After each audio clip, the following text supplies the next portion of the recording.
How do you maximize a vertical jump for someone with a narrow infrasternal angle? Good morning. Happy Monday. I have Neuro Coffee in hand and it is perfect. All right.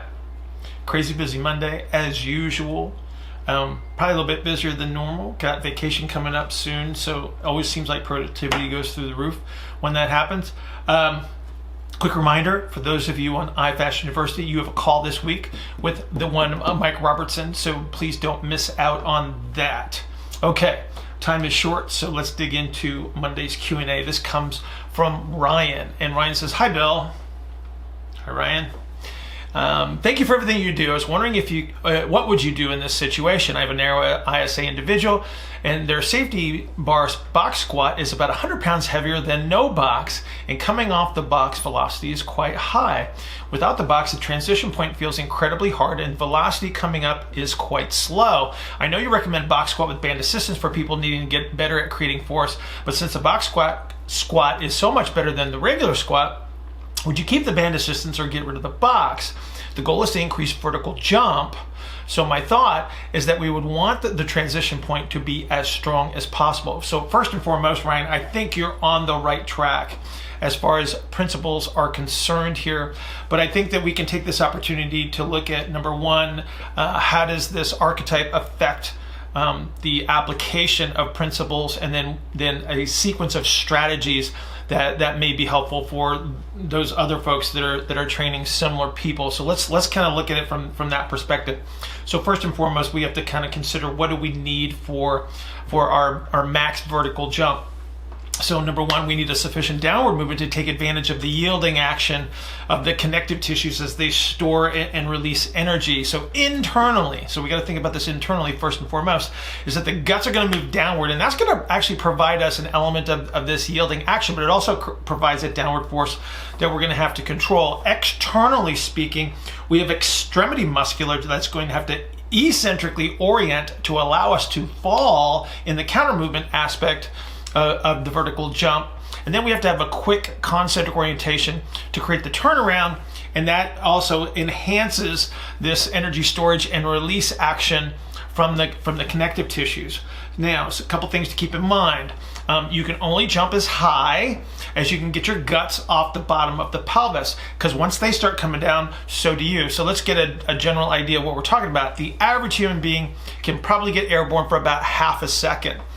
Those athletes that we see on TV that do amazing things can do that for a lot longer. So for instance, I believe it was Michael Jordan, that was like 0.92 seconds. So it's almost twice as long as the average human being, which again makes them kind of stellar at what they do. So not only do we have to be able to get these guts airborne, but we've got a timing issue to execute this, because if we don't observe the time constraint, number one, we can't take advantage of the energy storage and release element of this, and therefore we're not going to get off the ground. So if we go too fast in our descent, we don't give ourselves enough time to yield. So the connective tissues will behave too stiff. We get less energy in the yielding action. We have less energy storage and therefore less energy release, and the jump is lower. If we go too slow or if we take too long of a duration, the yielding action is actually going to get dampened. We release the energy at the bottom of the jump, and then once again, we can't jump very high. And so there is an element of skill here, but we can actually train this in the training hall to a certain degree. Now, let's look at the narrow ISA archetype and see what they're not so good at under these circumstances. So number one, we've got an eccentric orientation bias of that anterior pelvic outlet, which means that we're going to be better at going downward, so better at descending than stopping and ascending. So we have a tendency to prolong the descent, and we get that dampening effect. You'll often see in the descent, you'll see the internal rotation of the hips as the knees sort of approximate. You'll see the increased knee flexion under these circumstances because we've got the center of gravity is somewhat forward because of the descent of the anterior outlet. And so they're also going to bring their knees inward in an attempt to try to stop that descent. And so when they pull in like that, they're trying to actually pull the anterior outlet open and concentrically orient it. But again, structurally not quite as good. So we have a problems list here that we want to attack. So strategy number one is to control the outlet. And I think you're already on point with this, Ryan, by using the box squat. So the box squat creates this constraint that prevents the anterior outlet from descending farther. We can also sit back onto the box, which gives us a little bit of a mechanical advantage in regards to unloading some of the anterior outlets, so we can actually capture some of that concentric orientation. What I would do though, Ryan, is I would also add in a static concentric yielding squat. And so in this position, you're going to teach them how to hold these positions without the box. So they're going to teach them to stop the descent themselves. So the box squat can definitely train it. There's no question about that. But I think you're right that at some point in time, you're going to want to remove this box and teach them how to control this thing.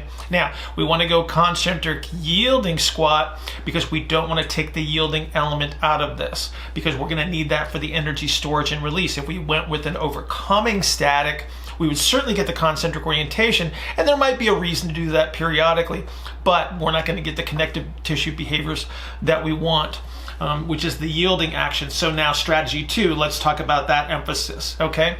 So by sitting down on the box, the guts are going to land on the outlet. We're going to get some yielding action in regards to the pelvic outlet. We're also going to get the yielding action through the skeleton, because as we unload the body onto the box, all the connective tissues are going to expand and store energy.